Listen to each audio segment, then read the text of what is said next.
कल टॉपिक करवाया था, किस बारे में था? तारे के बारे में, कि तारे का जन्म कैसे होता है और कैसे मरता है, उसका जीवन कैसा होता है तारे का। सौरमंडल वाला भी कराया था, एक वीडियो डाला था, वो देखा था? आज नहीं देखा? मैंने देखा था। तारे के बारे में देखेंगे। तारा या स्टार कैसे बनता है, जीवन कैसा होता है, आगे उसके साथ अंत क्या होता है। स्पेस में बहुत घना गैसों का बादल होता है, बहुत घना गैसों का बादल होता है, इसे कहते हैं नेबुला। क्या कहते हैं? नेबुला। नेबुला गैसों का बहुत बड़ा बादल होता है, इसमें गैस होते हैं, धूल के कण होते हैं, बहुत सारी चीज़ें होती हैं।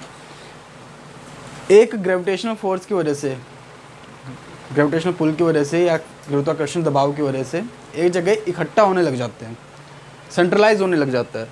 तो सेंटर में होके एक जगह इकट्ठा हो जाता है ये। अब गैसों में हाइड्रोजन ज़्यादा है, हाइड्रोजन है, नाइट्रोजन, बहुत सारी गैसेस है, लेकिन ये संकेंद्रित हो जाते हैं, एक जगह सेंट्रलाइज हो जाते हैं। उसके बाद में फ्रिक्शन की वजह से, घर्षण की वजह से, दबाव जब पड़ता है, घर्षण की वजह से तारा जल उठता है, आग पकड़ लेता है, जल जाता है, स्टार बन जाता है। स्टार बन जाता है, जो बाकी बची हुई गैसें हैं उससे उसके ग्रह बन जाते हैं। कभी कभी गैस नहीं बचती तो ग्रह नहीं बन पाते। ऐसे स्टार का एक जन्म होता है। नेबुला होता है, नेबुला इकट्ठा शुरू होने लग जाता है, सेंट्रलाइज होने लग जाता है, उसके बाद में फिर वो एक स्टार का जन्म होता है। इतना सब क्लियर है?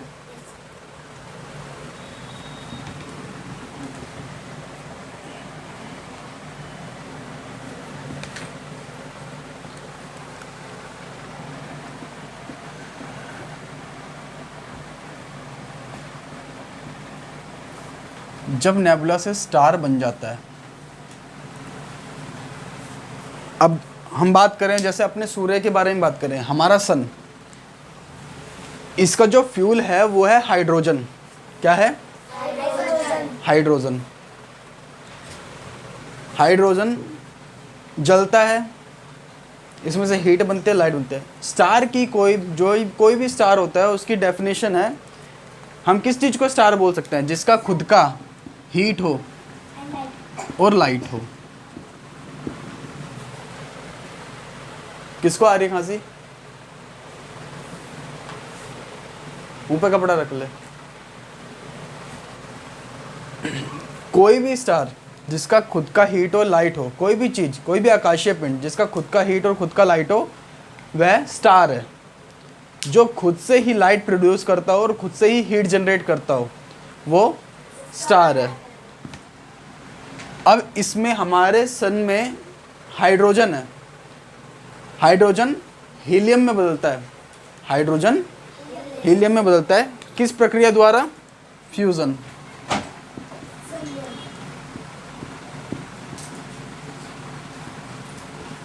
संलयन, फ्यूजन या संलयन, फ्यूजन या संलयन की प्रक्रिया के द्वारा हाइड्रोजन हीलियम में बदल जाता है।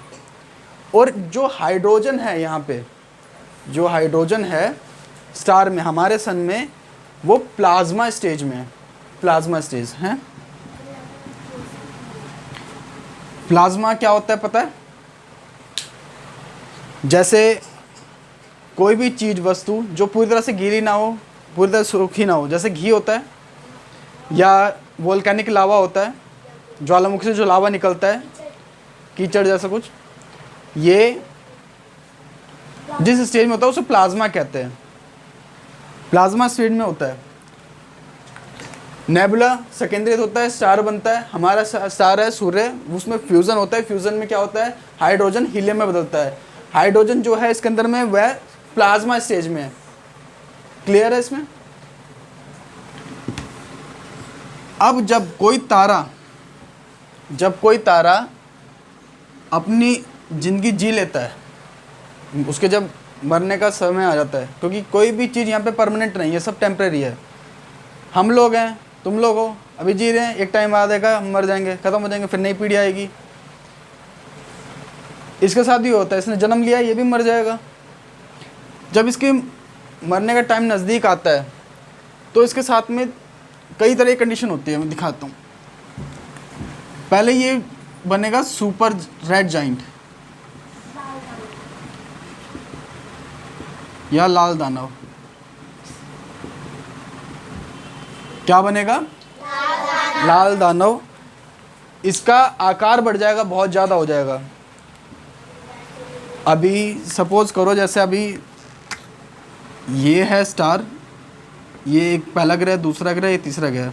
जब ये लाल दानव बनेगा ना तो ये इतना बड़ा हो जाएगा फैल के और लाल हो जाएगा। क्या बनेगा? लाल दानव। ठीक है। लाल दानव बनने के बाद में इसके साथ में दो चीज़ें हो सकती हैं। इसके साथ में दो चीज़ें हो सकती हैं। समझ आ रहा है? लतिका समझ आ रहा है? आ रहा है चांदी समझ? तेरे को समझ आया? दो चीज़ें हो सकती है, लेकिन दो चीज़ें होने पे भी एक कंडीशन है। कोई भी तारा जिसका मास 1.44 इंटू सोलर मासेस हो, हमारे तारे से जो 1.44 गुना बड़ा होगा और जो उससे छोटा होगा, उसके लिए दो अलग अलग चीज़ें हो जाएंगी। जो इससे छोटा होगा वो बनेगा पहले वाइट ड्वार्फ। ठीक है। वाइट ड्वार्फ तारा बन जाएगा, सुकड़ जाएगा, छोटा सा हो जाएगा, हमारा चांद जितना हो जाएगा, हमारा तारा चांद जितना हो जाएगा। तब भी वो हीट जनरेट करता रहेगा, लाइट जनरेट करता रहेगा अरबों सालों तक, करोड़ों सालों तक। उसके बाद जब उसका फ्यूल ख़त्म हो जाएगा, जब उसमें कुछ नहीं बचेगा, कार्बन बचेगा, तो फिर वो एक ब्लैक ड्वार्फ बन जाएगा। ब्लैक ड्वार्फ तारा। फिर ये अपने आप को ही वैनिश कर लेता है, ख़त्म कर लेता है। इसके बाद में इसका अंत है, इसके बाद में इसमें कुछ नहीं बचता।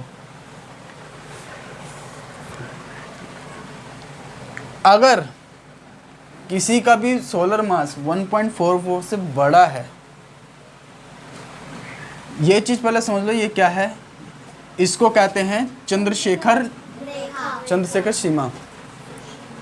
चंद्रशेखर सीमा, एस चंद्रशेखर लाइन।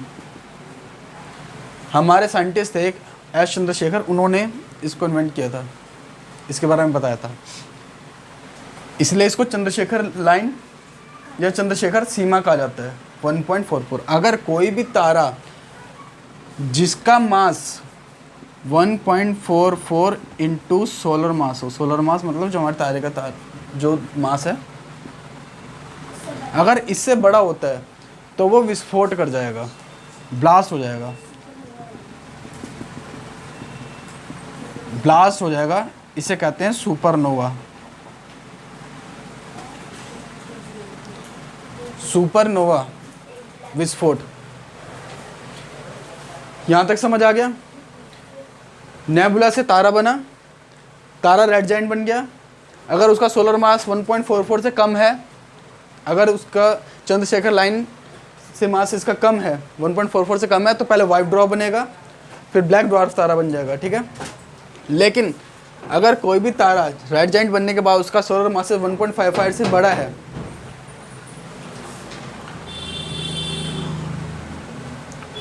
नेबुला से जब तारा बनेगा, तारा जब रेड जाइंट बनेगा और उसका सोलर मास 1.44 से अगर बड़ा होगा तो सुपरनोवा विस्फोट हो जाएगा। विस्फोट होने के बाद में उसके साथ में कई चीज़ें होती हैं।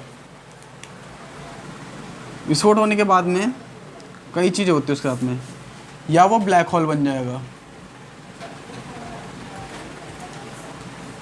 या पल्सर क्वेसर बन जाएगा।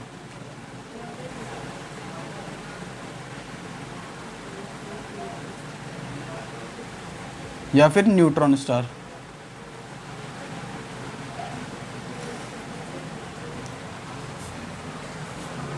इतना समझ आया?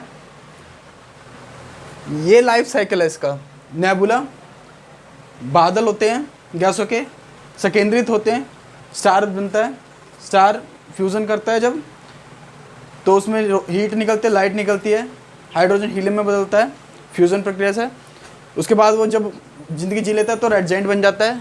1.44 से अगर उसका मास छोटा है तो पहले वाइट ड्वार्फ बनेगा, फिर उसके बाद में वो ब्लैक ड्वार्फ बन जाएगा।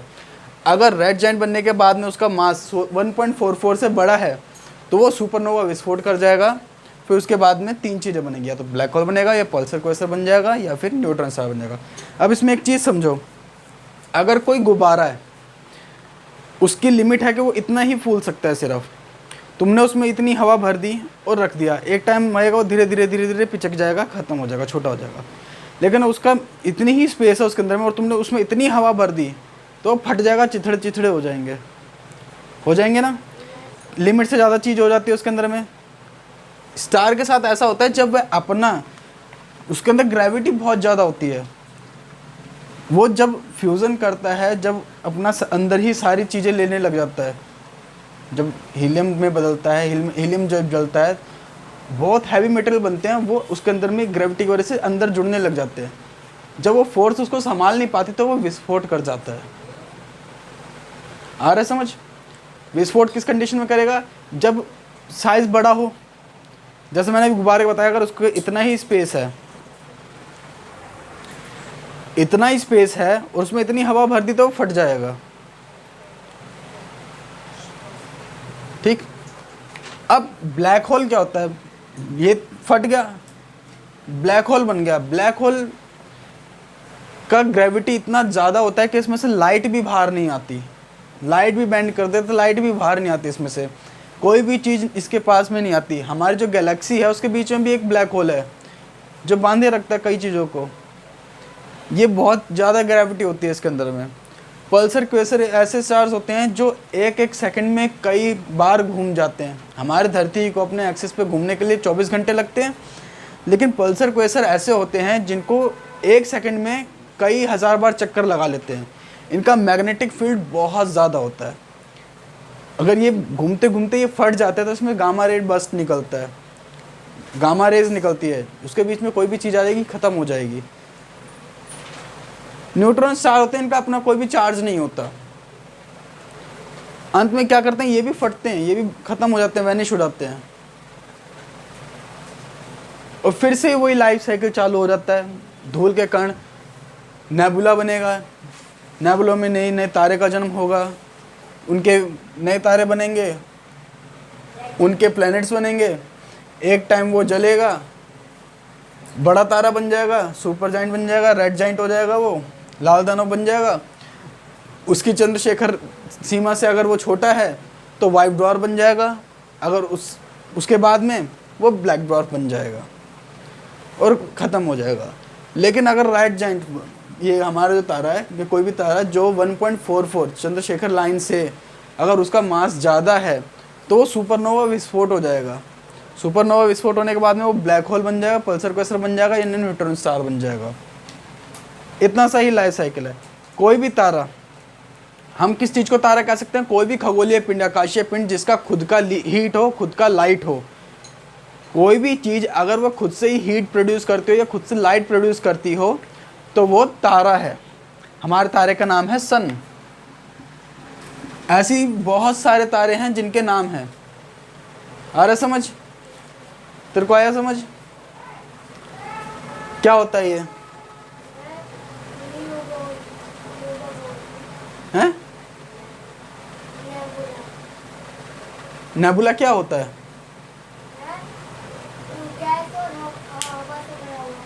गैस और हवा से। यहाँ तो हवा होती ही नहीं स्पेस में, इसलिए कहता हूँ ध्यान से सुना कर। कल उसने मेरा दिमाग ख़राब किया था, आज तूने मेरा दिमाग ख़राब किया है। मैं बहुत देर से तेरे को नोटिस कर रहा हूँ। वो सुन रहा है लेकिन तेरा दिमाग कहीं और चल रहा है। इसका जब क्वेश्चन आंसर पूछूंगा ना, पता लग जाएगा। आ गया सारा समझ? आ गया समझ? तेरे को आया समझ?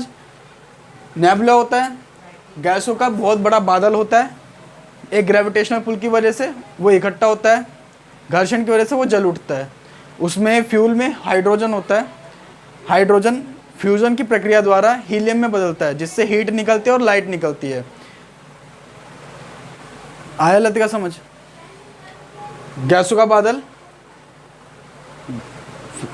इकट्ठा हुआ, सेंट्रलाइज हुआ, दबाव पड़ा, वो जल उठा। उसमें फ्यूल में हीलियम है, वो हाइड्रोजन है। हाइड्रोजन किस स्टेज में है? प्लाज्मा स्टेज में। हाइड्रोजन हीलियम में बदलता है फ्यूजन की प्रक्रिया द्वारा, उससे हीट निकलता है, लाइट निकलता है। जब उसका टाइम पूरा होने वाला होता है तो वह फैल जाता है और रेड जाइंट बन जाता है। अगर उसका मास 1.44 से छोटा है तो वाइट ड्वार्फ बन जाएगा, उसके बाद जलेगा, सिकुड़ जाएगा, छोटा हो जाएगा और जलता रहेगा करोड़ों साल तक। जब उसमें भी फ्यूल ख़त्म हो जाएगा, जब कार्बन वगैरह बचेगा सिर्फ उसके अंदर में, तो ब्लैक ड्वार्फ बन जाएगा और फिर खुद को वैनिश कर लेता है, ख़त्म कर लेता है। वहीं पर ही कोई अगर नेबुला है, संकेंद्रित हुआ, स्टार बना, सेम प्रक्रिया वही रहेगी, रेड जाइंट बनेगा। लेकिन यहाँ पे अगर उसका सोलर मास 1.44 से बड़ा है, चंद्रशेखर लाइन से अगर उसका मास बड़ा है 1.44 से, तो वो विस्फोट कर जाएगा। विस्फोट करने के बाद में ये चीज़ें बनेंगी, ब्लैक होल, पल्सर क्वेसर या न्यूट्रॉन स्टार। ठीक है, आगे समझ? कोई क्वेश्चन किसी का? कुछ पूछना है? कुछ पूछना है तेरे को? समझ आ गया सब कुछ? लतिका कुछ पूछना है तुझे?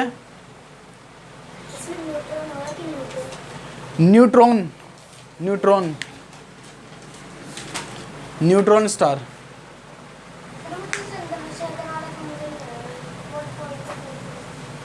ये सुब्रमण्यम चंद्रशेखर हमारे भारतीय वैज्ञानिक थे, उन्होंने ये एक लाइन डिसाइड करी थी, एक नंबर डिसाइड किया था कि कोई भी अगर चीज़ अगर हमारे सूर्य से सिर्फ 1.44 गुना तक ही बड़ी है तो वो इस स्टेज में जाएगी,